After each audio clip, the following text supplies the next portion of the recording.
Si ça vous va, on va commencer parce que ça va faire venir les autres. Peut-être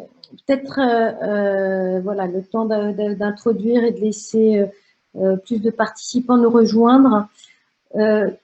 Merci beaucoup d'être avec nous. Je voulais juste préciser certains points de fonctionnement. On va tenir ce webinaire en 45 minutes.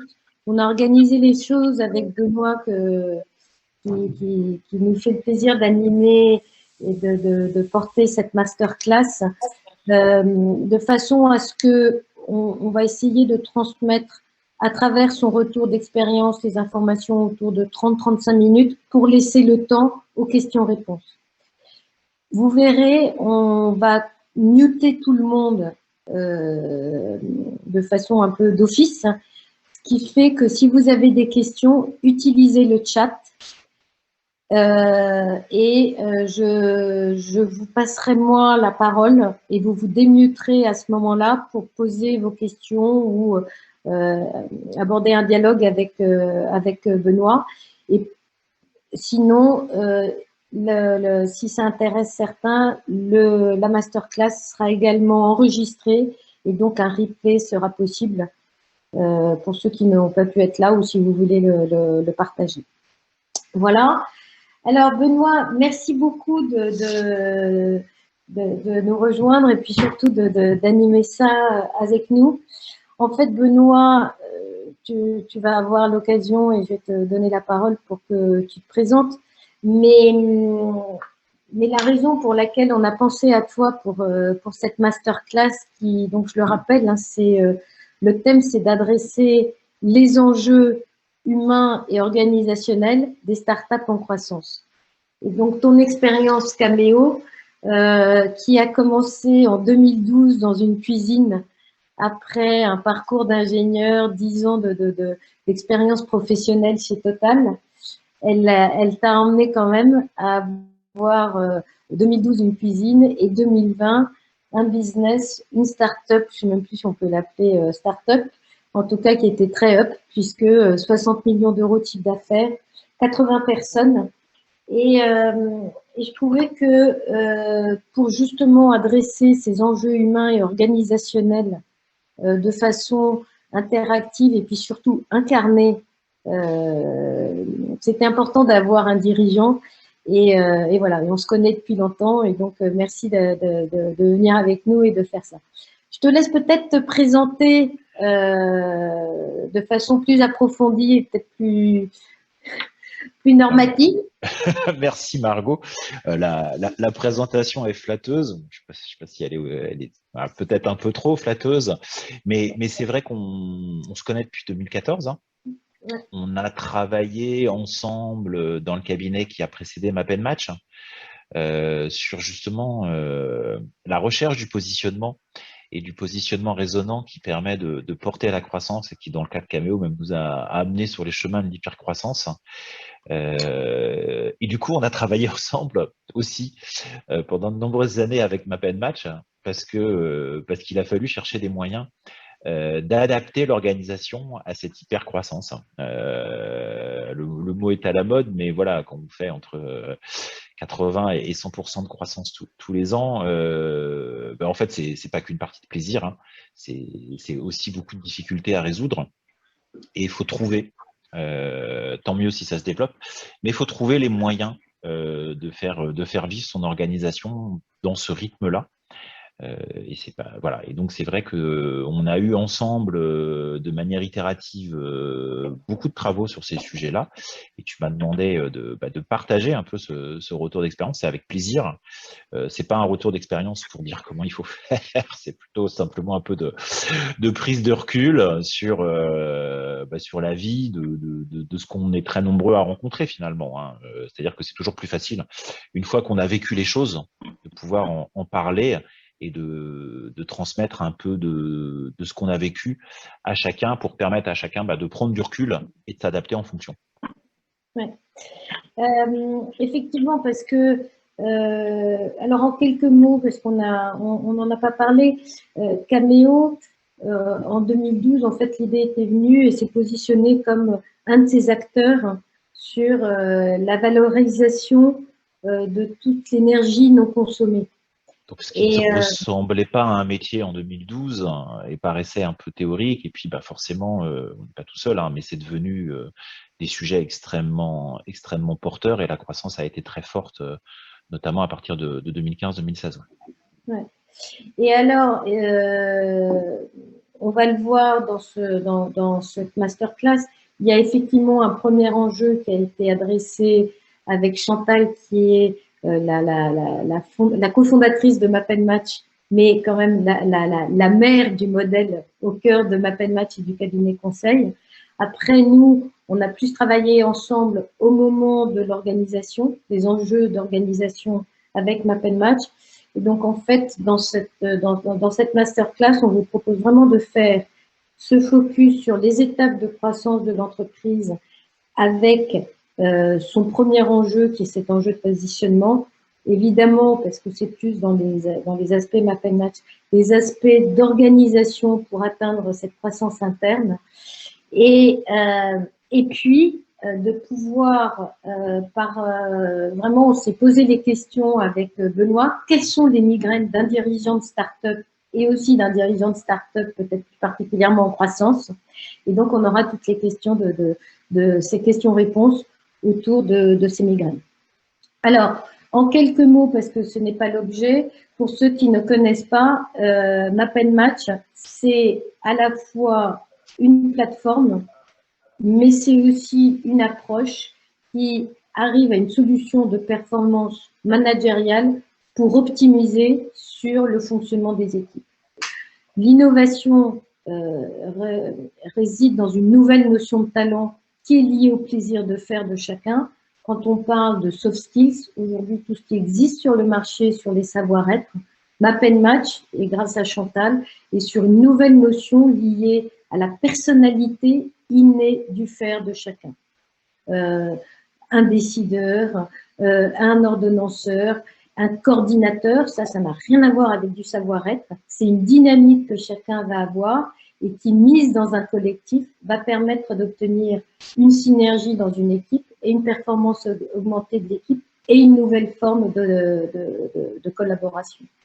Et donc, par rapport à ces enjeux de start-up, il y a, c'est ce qu'on va voir et qui va être un peu le fil rouge de cette masterclass, c'est que passer une étape de croissance, ça veut dire insuffler une nouvelle énergie dans l'entreprise pour aborder cette étape de croissance. Et souffler cette nouvelle énergie, elle se fait des fondateurs jusqu'au niveau à venir, c'est-à-dire jusqu'au recrutement, en passant par les premiers collaborateurs qui deviennent managers.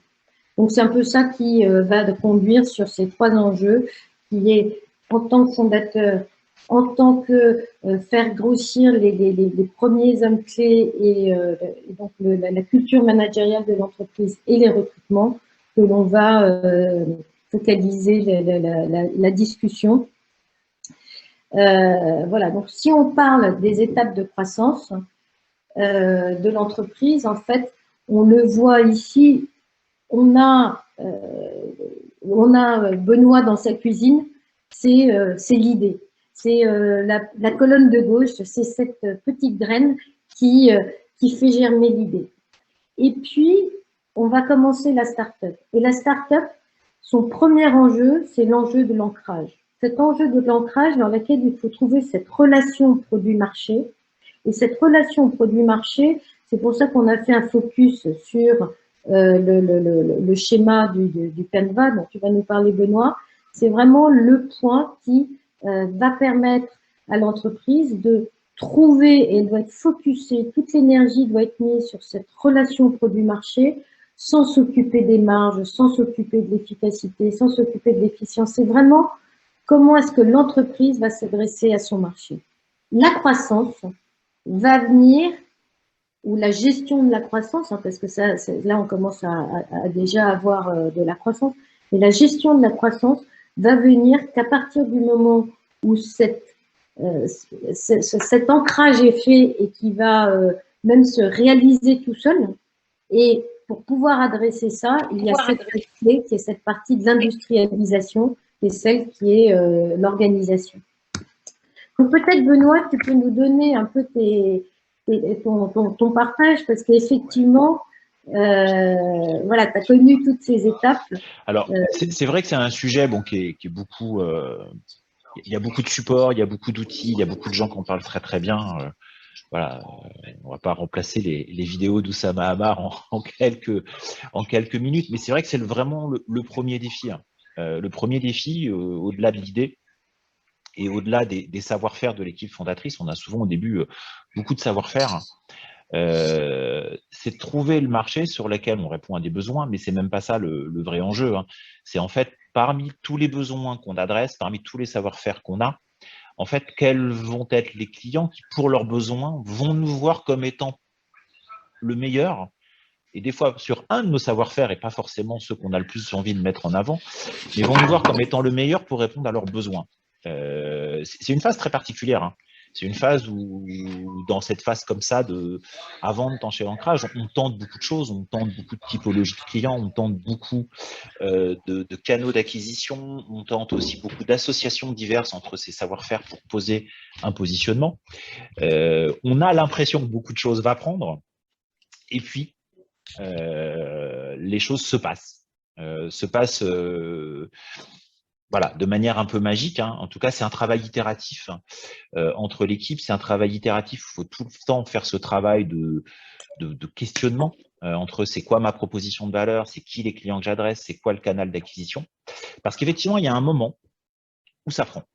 Il y a un moment où une certaine typologie de clients, pour certains besoins, sur un canal d'acquisition, vont adhérer à une de vos propositions de valeur.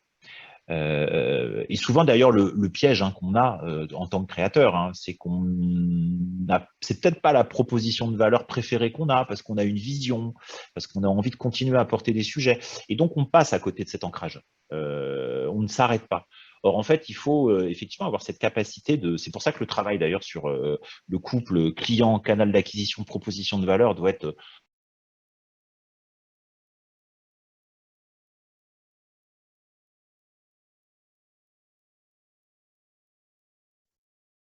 faut que les gens se reconnectent. Ouais.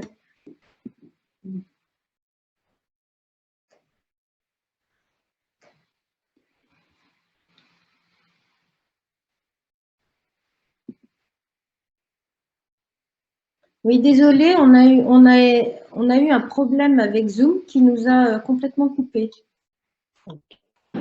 Tu es là, Benoît, ou pas? Ouais. Baptiste, tu fermes cette porte.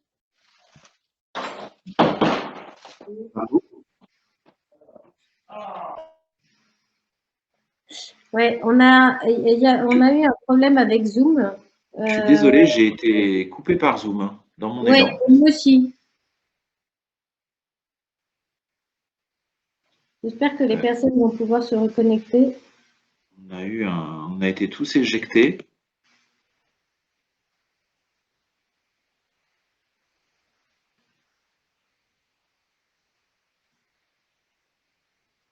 Voilà.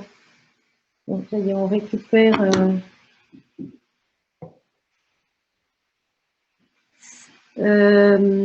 Écoute, ce que je te propose, c'est donc effectivement de reprendre. On va se remettre sur. Voilà. De reprendre. Moi, ce que je trouvais. Je me souviens de ces discussions que l'on avait, que tu avais avec Chantal, et qui est vraiment un point essentiel dans cette phase, c'est déjà de trouver, de passer du savoir-faire au produit. Pour arriver à cette start-up de croissance, on a vraiment cet enjeu et on pourra le traduire dans les dynamiques de talent, hein, qui est en fait, une fois qu'on a trouvé un savoir-faire, eh bien en fait le transformer en proposition de valeur, le transformer en produit.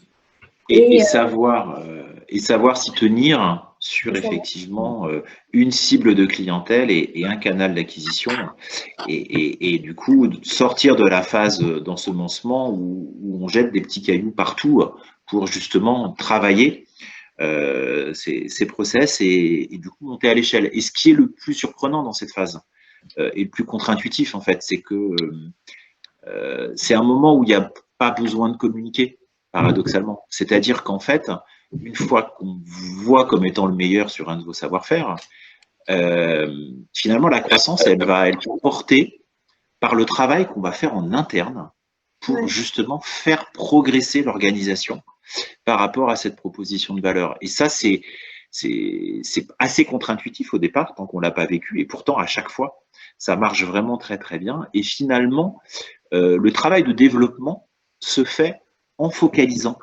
de manière spécifique vraiment sur l'interne, sur son organisation. C'est absolument essentiel à ce moment-là, de se dire, mais voilà, Eureka, quoi. C'est-à-dire, j'ai trouvé ma proposition de valeur. Et souvent, c'est ce sur quoi on s'arrête, entre guillemets, tout ce qu'on va trouver en termes d'accompagnement entrepreneurial sur ce travail du couple produit, canal, client. Et c'est déjà un défi. Hein. Mais en fait, le deuxième défi, et qui fait que ça décolle vraiment, et ça, c'est les retours d'expérience, hein, je pense qu'on partage tous qu'on l'a vécu, mais c'est qu'en fait, les clients vous voient, les clients perçoivent, et ils perçoivent votre excellence, ils perçoivent que vous êtes bon, et ils le perçoivent d'autant plus que vous êtes vraiment bon en interne, au-delà de ce qu'on peut imaginer. Et c'est à ce moment-là que vous avez des appels entrants et les opportunités se démultiplient. Et donc, l'enjeu, quand on a sa proposition de valeur et que ça commence à résonner, c'est de mettre en place l'organisation en face qui y correspond et de s'interroger sur des questions de base, hein, mais qui sont absolument essentielles et qui ne sont pas si faciles à clarifier. Qui, dans mon équipe, va produire, va délivrer, ou dans l'équipe des fondateurs, peu importe, hein, qui est le porteur de l'expertise, justement, on parlait de ce savoir-faire, et qui va en permanence, au-delà d'un delivery un peu standardisé, l'analyser, le compléter, l'ajuster. Qui va porter l'innovation, le développement, que ça soit dans une dynamique marketing, dans une dynamique d'évolution du produit ou dans une dynamique commerciale, et qui va décider, c'est-à-dire qui va arbitrer. Parce que du coup, forcément, il y a plein d'ajustements à faire et il faut être en capacité de rester cohérent et de porter des arbitrages. Et en fait, le travail sur qui fait ça pour répondre aux besoins de vos clients sur un canal donné pour une proposition de valeur fixée, c'est des questions essentielles et c'est ces questions-là qui font qu'on va commencer à dessiner l'organisation, qu'on va commencer à clarifier l'organisation. Et plus l'organisation est claire, plus la croissance marche toute seule. Ça paraît presque trop beau pour être vrai, si ce n'est qu'après, on est dans un équilibre relativement instable où immédiatement les choses bougent et itèrent. Mais c'est vraiment des questions essentielles qui font que l'alignement égale la croissance. Ouais.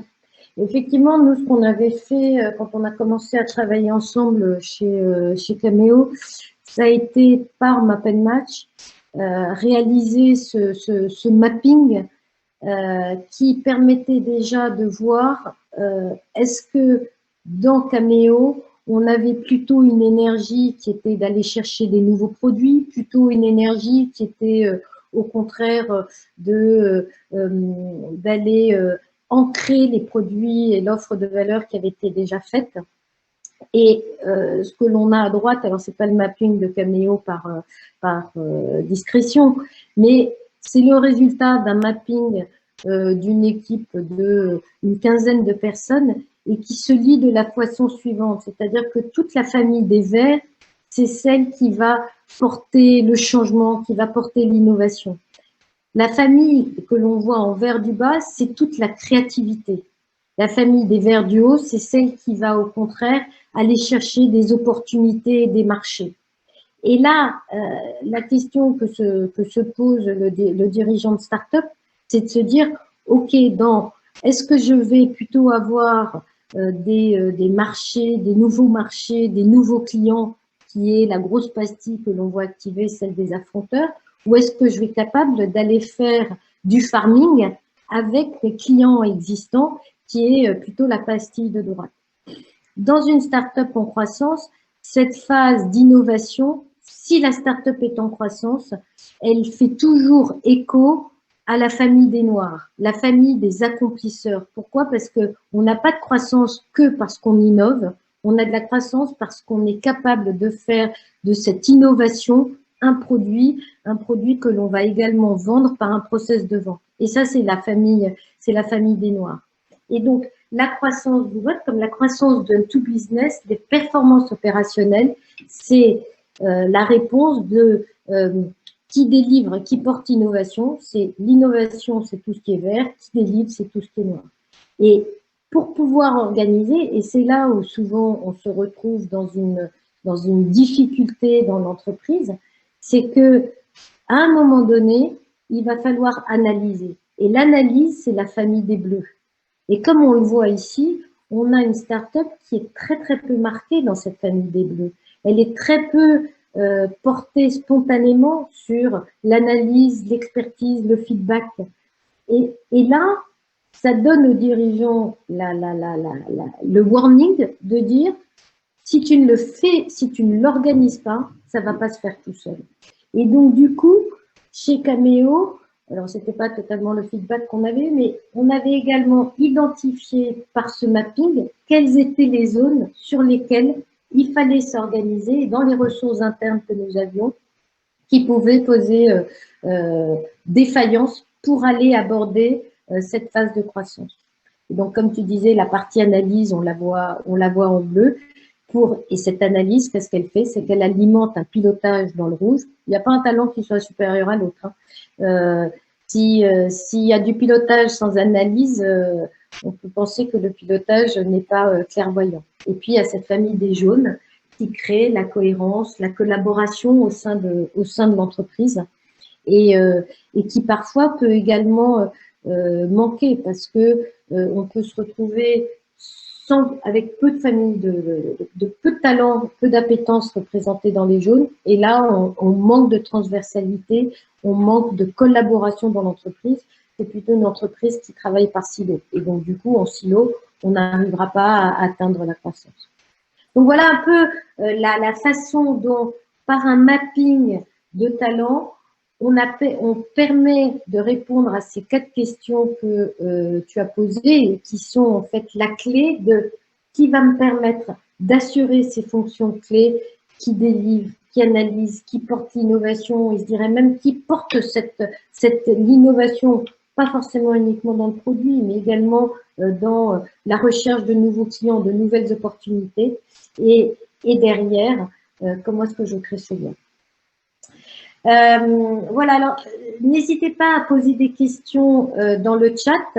Moi, ce qu'on avait prévu et ce qu'on voulait vous proposer, c'est justement à travers un peu des discussions et à la préparation de cette masterclass avec Benoît, je lui ai posé la question, je lui ai dit, mais Benoît, en tant que dirigeant, c'était quoi tes migraines ?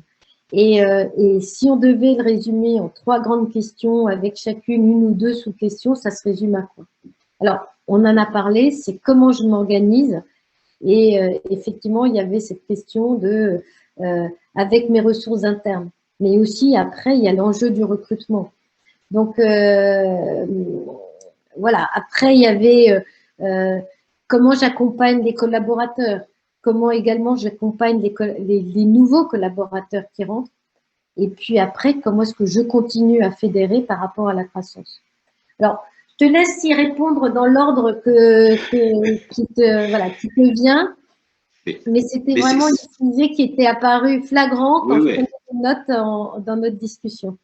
Mais c'est vrai que la question comment j'organise quand on sort comme ça de la phase d'encensement où on jette des petits cailloux et qu'on découvre la croissance, elle est vraiment pas simple, c'est-à-dire qu'on n'a pas conscience du changement de phase dans laquelle on est. Ça, c'est le premier point. Et donc, c'est vrai que le premier piège, c'est l'inconscience. C'est par exemple d'être si je prends mon profil personnel, d'être très dans le développement et de pas accepter qu'il va falloir équilibrer dans son organisation toutes les fonctions. Et donc, du coup, quand le vent souffle, de pas être organisé pour prendre le vent et d'exploser en vol. Donc ça, c'est le premier point. Le deuxième, c'est qu'effectivement, on rentre dans une phase où voilà, on fait avec les moyens du bord, on bootstrap. Donc le premier enjeu, c'est de répondre à ses besoins, d'avoir conscience de ses besoins et puis d'y répondre avec ses équipes en interne. Et là, le deuxième écueil, si on ne fait pas ce travail de prise de recul pour comprendre un peu l'équipe telle qu'elle est, et donc faire avec, et aussi donc voir qui est naturellement a de l'appétence pour telle fonction, qui pour telle autre fonction, et comme pour faire au mieux en fonction de chacun. Le deuxième écueil qui est très fort, c'est de gérer en fonction de ses propres affinités. Voilà, encore une fois, j'étais un créateur, je le suis toujours, c'est mon tempérament, et donc j'avais tendance, par exemple, à sous-valoriser dans mes équipes des gens qui avaient des vrais profils de producteurs, presque à ne pas les voir. Et cette prise de conscience m'a permis, Margot me rappelait, je peux citer Paul, voilà, sans dévoiler de secret, mais qui était un jeune stagiaire chez nous à l'époque, qui est devenu par exemple un pilier de l'organisation pendant plusieurs années, qui avait un vrai profil de producteur, et dont je disais au début quand il est en stage, mais je comprends pas ce qu'il fait lui, en fait, parce que je le jugeais en fonction de mes affinités, et que c'était pas quelqu'un qui était tout le temps en train de répondre à mes sollicitations de l'équipe sur le développement. Et ce travail, en fait, d'identifier ses talents en interne, de prendre du recul, de pas se laisser biaiser par ses affinités personnelles, et aussi de le partager avec les membres de l'équipe fondatrice, les premiers salariés, les stagiaires que vous allez embaucher, c'est absolument essentiel parce que ça permet de répartir les rôles, de répondre aux questions de base, et puis ça permet aussi ce que disait Margot, c'est-à-dire d'identifier, c'est le troisième point, les points de faiblesse. Vous bootstrappez, vous faites avec les moyens du bord, chacun y répond le mieux possible, mais on n'est pas parfait, loin s'en faut. Et donc, on a des faiblesses en fonction de chaque équipe, comme elle est. Là, dans le schéma qui n'était pas celui de Caméo que présentait Margot, il y avait un manque de ressources vives sur l'analyse, l'expertise. Donc, si vous voulez que votre proposition de valeur, elle se développe correctement, que les clients continuent à la voir comme étant la meilleure, et donc vous devez vous muscler sur toutes ces fonctions essentielles. Donc, ça veut dire que si naturellement, quelque part, vous n'avez pas dans l'équipe les talents naturels, les gens vont faire, tout le monde va faire, tout le monde va se forcer, mais naturellement, petit à petit, on va s'éloigner de ces fonctions-là et on va les faire un peu moins bien, un peu moins prioritairement. Donc, ça vous donne aussi là où vos process doivent être particulièrement rigoureux. Vous ne pouvez pas être rigoureux sur tout. Ça va vite, ça change, il faut être souple, il faut être agile. Il y a des choses qui vont se faire très naturellement. Puis il y a des choses qui vont se faire beaucoup moins naturellement parce que justement, c'est là où on a le moins d'appétence. Et c'est important de le savoir pour justement, c'est là où il faut renforcer sa gouvernance. C'est là où il faut mettre plus de process. C'est là où il va falloir plus se challenger en étant vigilant à, entre guillemets, pas lâcher les sujets où on est moins bon, où on se déploie naturellement moins. Voilà, avec l'équipe qu'on a. Donc, il y a un vrai enjeu de pilotage pour justement continuer à s'ajuster, alors que ça va vite, qu'on prend le vent, que ça croît et que on est en perpétuelle réorganisation interne pour finalement traiter des problèmes qui sont liés au changement d'échelle. Et encore, je le disais, plus vous traitez en interne, plus les clients viennent à vous. Donc, c'est tout le paradoxe de cette phase de focus. Et, pardon. Je t'en prie. Non, effectivement, je trouve ça, moi c'est ce que je résume entre la gestion du temps court et du temps long. C'est que la start-up en croissance, elle a tendance par le quotidien à se faire rattraper par le temps court, c'est-à-dire la gestion opérationnelle de ce volume, de cette croissance, etc.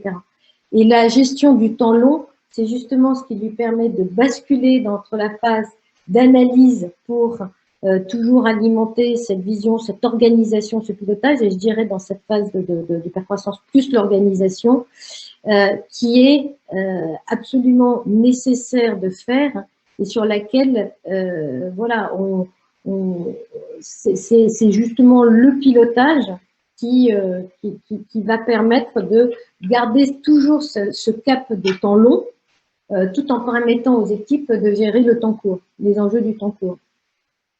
Et il est d'autant plus important que on prend conscience de ces carences. Donc, on va définir les bons profils, on va chercher à les recruter. Mais il faut vraiment avoir en tête que un processus de recrutement, entre le moment où vous identifiez justement vos manques, vous les formalisez, vous allez les recruter, passer par des cabinets de recrutement, Welcome to the Jungle, etc., faire les entretiens, les intégrer, tout ça prend beaucoup de temps. Et donc, de toute façon, entre le moment où vous identifiez des besoins et le moment où ils vont être opérationnels, 6 mois, c'est très court, c'est souvent plutôt neuf, et des fois, quand le marché est tendu, par rapport aux fonctions que vous recherchez, 1 an. Donc, de toute façon, vous allez, même si vous savez ce qui vous manque, vous allez devoir piloter pendant un temps certain des équipes, celles que vous avez, qui ne correspondent pas exactement à vos besoins. Et donc, il y a des zones de faille dans votre modèle organisationnel, et certaines choses qui marcheront tout seul parce que chacun s'y épanouit pleinement, et des choses sur lesquelles il faut avoir cette vigilance parce qu'il y a des faiblesses, et c'est là où il faut être particulièrement plus rigoureux en attendant l'intégration de futurs candidats. Et puis, le dernier point, moi, que j'ai trouvé extrêmement positif de cette démarche collective avec les collaborateurs, de prise de conscience, comme ça, des talents, de qui on est, de où on est bon, des faiblesses, de ce sur quoi il faut focuser, c'est qu'en fait, lorsque vous recrutez, déjà, vous recrutez en fonction de vos manques et en fonction de votre équipe en place. Donc, vous vous complétez, vous faites ça facilite le casting. Et puis, je dirais que ça facilite aussi un point qui peut être assez pervers.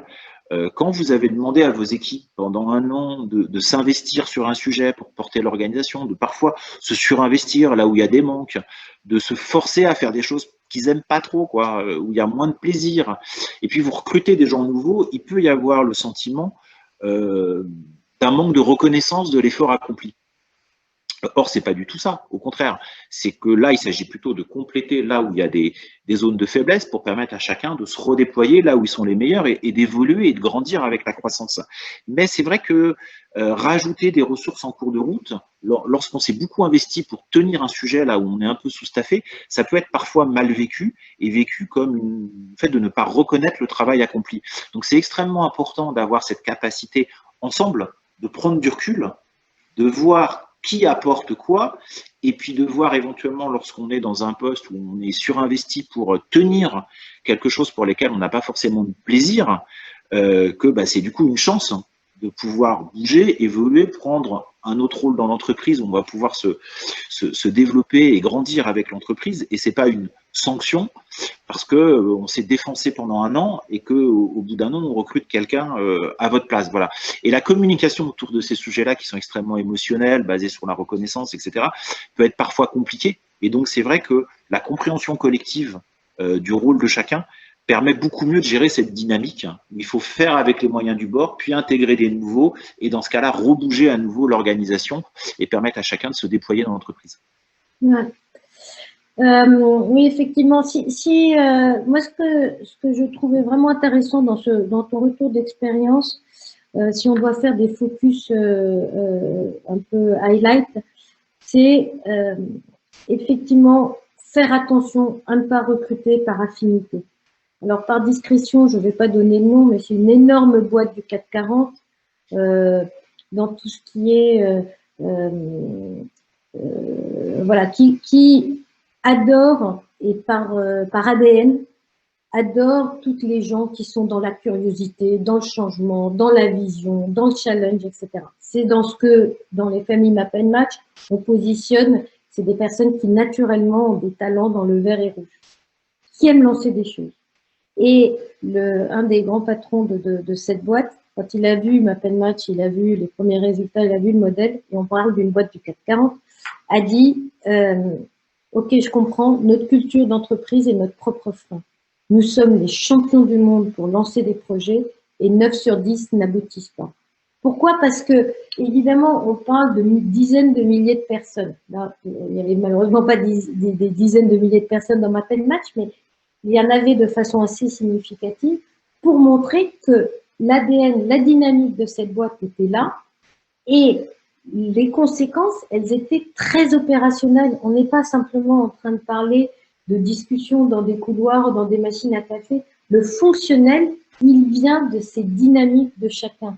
Et il est très, très important, et il faut se faire un peu violence, et c'était le cas qu'on avait eu avec cette personne chez Cameo, où à l'issue de son stage, de son apprentissage, tu me dis, je ne sais pas si on va le garder, parce que c'est même difficile parfois de se dire bonjour le matin, parce qu'on, voilà. Et en fait, le mapping de Map & Match, le besoin a démontré à quel point son rôle était essentiel et à quel point parfois il faut faire fi de ses affinités, même si elles sont importantes, hein, Mais parfois, il faut faire fi de ses affinités parce que l'énergie, la dynamique et l'attention que va porter chacun sur son rôle va permettre de compléter et c'est ça qui est important. Donc, ce point de recrutement, ne pas recruter par affinité. Et puis, il y a aussi ce point qui est intéressant, je trouve, et que l'on voit souvent dans les startups en croissance, c'est comment j'accompagne mes hommes à grandir avec l'entreprise. Souvent, on se retrouve, moi je parle avec pas mal de fonds d'investissement qui, dans le venture, disent nous, on se retrouve avec des entreprises qui ont grandi plus vite que les équipes en interne. Et par rapport à ça, il y a deux aspects qu'effectivement vous aviez adressés avec MapNmatch et Cameo.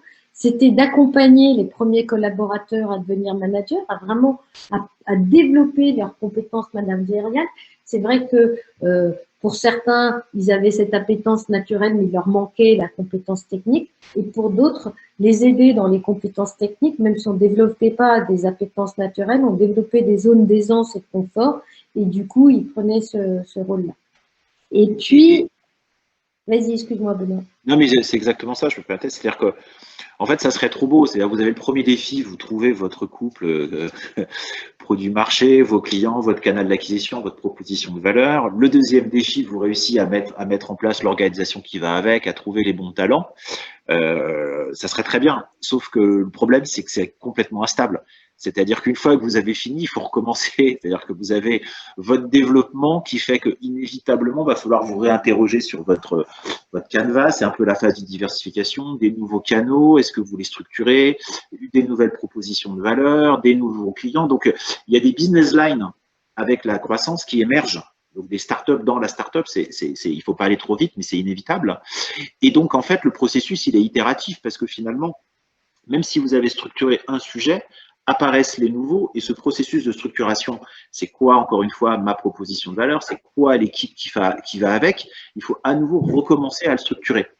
Et donc c'est absolument important d'avoir cette dynamique d'appropriation par les collaborateurs et notamment ceux qui sont managers, si possible les anciens ou les nouveaux qui arrivent, parce que le processus il est itératif, donc on est dans la gestion perpétuelle de ce rééquilibrage, proposition de valeur, organisation. Et que si, voilà, si c'est pas porté par tout un ensemble de personnes dans l'équipe, et si c'est porté que par l'équipe fondatrice, par exemple, il y a un moment où vous êtes en complet décalage, c'est-à-dire que vous n'arrivez plus, et du coup les projets échouent, hein, vous n'arrivez plus à mettre la bonne équipe en face des nouvelles lignes d'activité si ça passe pas par les fondateurs. Or, il y a un moment, la taille de l'entreprise fait que l'équipe fondatrice peut pas être sur tous ces sujets-là. Et donc, on a comme ça des nouveaux sujets qui émergent, des organisations qui n'avancent pas, des propositions de valeur qui démarrent et puis les clients qui ne suivent plus parce qu'ils voient que c'est pas aligné de la bonne façon. Et ça, la seule façon de continuer dans une phase de diversification et d'enrichissement de la valeur de l'entreprise, de continuer à ce que ça prenne, c'est qu'il faut absolument que les managers rentrent dans la démarche, se l'approprient de la même façon que l'équipe fondatrice a pu le faire au tout début sur le premier cycle de croissance pour continuer à le faire vivre avec les collaborateurs. Donc, c'est quoi ma proposition de valeur? C'est quoi mes équipes en place? Comment je fais avec les équipes que j'ai? Les talents que j'ai? Les points de vigilance? Qu'il faut que je recrute en complément? Et comment tout ça va respirer une fois que les bons talents sont arrivés? Et donc, on est dans un cycle d'itération permanente qui nécessite effectivement que nos managers soient absolument accompagnés, formés, puissent partager leurs questionnements pour qu'ils soient moteurs de cette démarche. Parce que s'ils ne sont pas moteurs de cette démarche, il y a un moment où ça cale et dans ce cas-là, tout s'arrête. Ouais. Et comme tu l'as dit, ils doivent être moteurs de cette démarche qui est une démarche qui doit être cohérente. Et ça veut dire que la tête doit être cohérente. Et tu te souviens, on le dit toujours, le poisson pourrit par la tête. Et il y a un vrai enjeu qui est celui de garder cette dynamique itérative pour les managers soient porteurs de ces changements, de ces évolutions.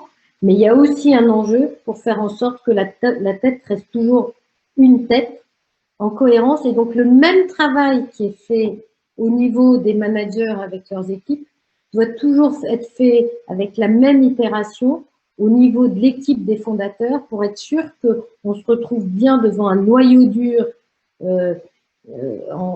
cohérent à une voix et que qu'il ne puisse pas apparaître l'ombre d'un doute au sein des équipes, parce que sinon c'est un peu le château de table qui s'écroule. Je pense que là-dessus, Oui, mais il faut faire juste attention quand on dit une voix, ça ne veut pas dire que il n'y a pas de dissonance, hein. Enfin, il n'y a pas de discordance plutôt. C'est absolument essentiel pour qu'il y ait une voix, que justement les désaccords s'expriment, en fait, pour pouvoir identifier clairement les désaccords, parce que plus ça va vite, plus les non-dits peuvent être des angles morts, qui fait que après, ça se retrouve dans ce qui circule dans l'entreprise et on va avoir ces désalignements opérationnels. Donc effectivement, pour qu'il y ait cette cohérence et aller chercher ce travail de cohérence au sein de l'équipe fondatrice et les hommes clés, il faut absolument avoir cette capacité de prendre du recul pour se dire les choses, ce sur quoi on est d'accord, les désaccords, les exprimer, les identifier, les traiter, pour que une fois que tout ça s'est traité, ça ressorte, entre guillemets, vers le reste des équipes, comme étant que d'une seule voix. Ce qui est particulièrement néfaste, c'est une voix par non-dit, quoi. Une voix par non-dit, et ces petits désaccords qui sont pas dits, et qui fait que, comme la boule de neige, hein, c'est tout petit au début, mais ça fait boule de neige au fur et à mesure, et plus l'organisation grandit, et plus ça crée des désalignements en interne, et qui se retrouvent complètement après dans le fait que du coup les équipes ou les managers qui portent les sujets se retrouvent en porte-à-faux parce qu'un certain nombre de non-dits n'ont pas été traités. Alors, dans le temps, alors on a déjà normalement imparti le temps. Ce que je vous propose, c'est peut-être de continuer juste 5 minutes et de poser vos questions dans le chat. Par rapport à ces histoires de dissonance ou de discordance au sein de l'équipe, la première équipe, moi j'appelle ça la première équipe, c'est-à-dire les fondateurs et les hommes clés, c'est pas un niveau relationnel que le sujet est adressé.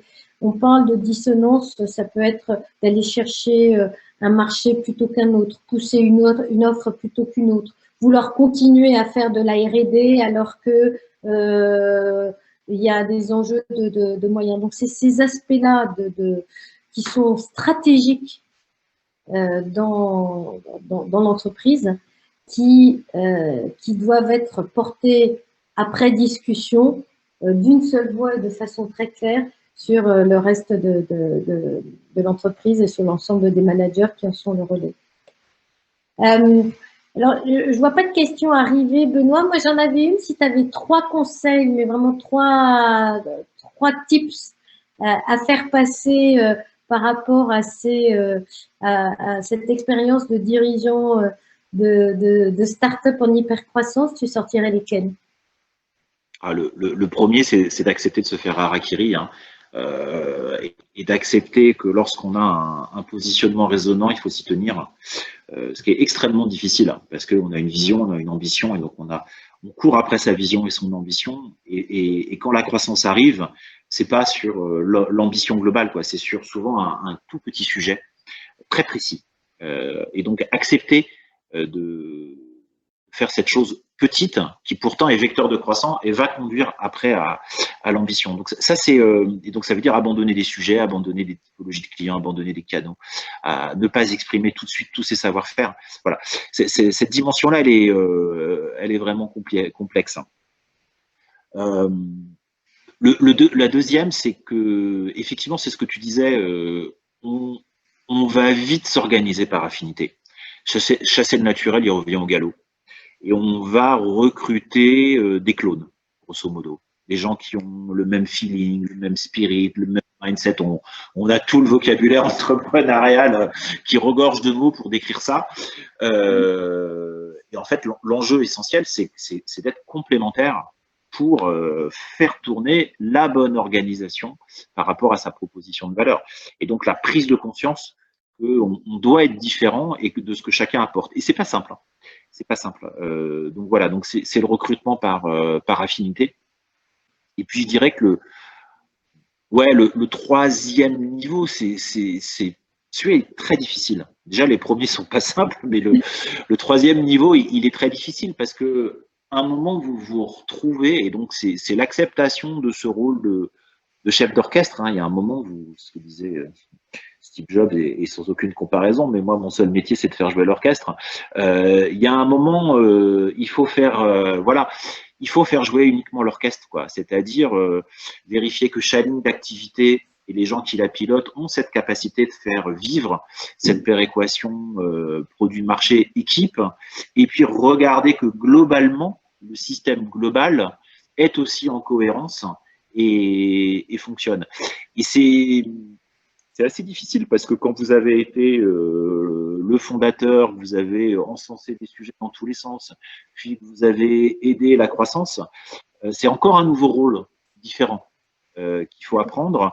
Et encore une fois, on peut aussi ne pas vouloir l'apprendre, ne pas l'aimer, ne pas y avoir les talents nécessaires. Donc il faut avoir ce recul, y compris sur soi-même, pour savoir si on n'est pas la bonne personne, qui va nous compléter pour faire jouer l'orchestre quand on en arrive là. Donc c'est des sujets, voilà, c'est trois niveaux différents, et à chaque fois il y a les écueils qui sont très différents. Accepter de se faire harakiri, accepter de ne pas croître qu'en affinité, et puis accepter aussi de challenger sa place, qui sont vraiment trois niveaux essentiels. Ouais. Écoute Benoît, merci infiniment. Alors, voilà, je vois pas de questions sur le chat, ou n'hésitez pas aussi à vous démuter si vous voulez poser des questions. Je rappelle que maintenant, toi, tu accompagnes également des startups justement à adresser leurs enjeux de croissance, et que… Et c'est un plaisir. C'est un plaisir. Effectivement, tu fais ça au sein essentiellement du réseau Entreprendre, mais aussi d'autres réseaux de grandes écoles, au niveau des startups de grandes écoles. On a mis là tes coordonnées. N'hésitez pas à adresser des questions si elles vous viennent après à Benoît. On est encore désolé par rapport au point technique où Zoom, je ne sais pas pourquoi, s'il y a eu un problème de coupure, nous a complètement fait sauter, mais globalement, on est tous revenus. Et merci infiniment d'avoir été là. Et merci Benoît pour cette co-animation. Merci beaucoup de l'invitation, Margot. Merci à tous. Bonne journée. Merci.